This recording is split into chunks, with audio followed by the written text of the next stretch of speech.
All right, so I want to begin with a question. What do these three figures have in common? What do these three people have in common? The first person is Ludwig van Beethoven. The second person is J.K. Rowling. And the third is Steph Curry. Now, the answer is not that all three have great three-point shots, although one of them does.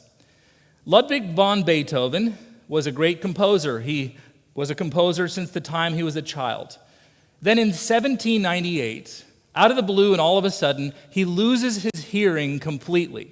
His hearing disappears. He becomes deaf, totally and utterly deaf. Now, if you are a musician and you are deaf, you have just lost your livelihood, as well as your passion, your calling. In 1804, just a few years after Ludwig van Beethoven became deaf, he wrote one of the greatest symphonies in the history of the world, Beethoven's Fifth. Ba ba ba ba, ba ba ba ba. And the rest, as they say, is history. Now, Beethoven's creativity of Beethoven's Fifth came out of the chaos of his deafness. Here's the second person, J.K. Rowling. You know her as the most and best-selling author in the history of the world. She has sold 500 million copies of Harry Potter. But what you may not know is that in 1998, her life was a mess. She had just gone through a terrible divorce. She had lost a child, giving a miscarriage, and her writing career was in complete tatters. She was near suicide. She was so poor as she walked the streets of Edinburgh that she said, "I was as poor as it was possible to be in modern Britain without being homeless." What you also know is that perhaps you have heard that she is a major published author, but for the first 12 publishing agencies she sent her book to, she was rejected. She was rejected. Finally, the final publishing agency said, "Okay, we'll pick it up. We don't like it. Here's $2,000. Now, J.K. Rowling's creativity was connected to the chaos that she experienced in 1998. Third person, Steph Curry. I don't know if you've ever heard of him before. And by the way, Steph, if you're watching, please become a warrior here at burlpres.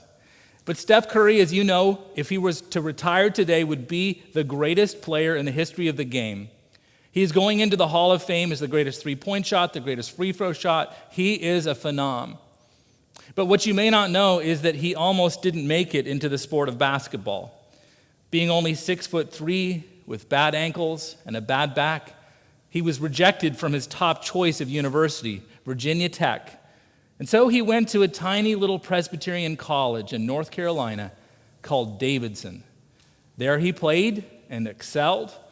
But then he gets drafted in 2009 by the Warriors. He is only the 9th or so draft pick that year, not that great, and he only scored an average of 17 points a game. But as you know, Steph Curry, and if you've watched the Utah Jazz this last week or the Phoenix Suns, you know that his best time in any basketball game is the fourth quarter. It's after the chaos of the first three quarters that he comes forward with incredible creativity. So what's the connection between Ludwig van Beethoven, J.K. Rowling, and Steph Curry? It's this. All of them had great periods of creativity that emerged from awful experiences of chaos. Now, if this was a motivational talk, I would say that Steph Curry and Ludwig van Beethoven and J.K. Rowling, they just had an ability to overcome. They had a persevering spirit. They had an incredible fortitude. But no, this is a Christian message, and so I want to dig deeper, and this is my big point for the day, that chaos is tied to creative success.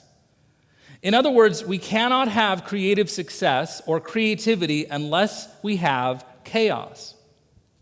And that's really the story of the Bible.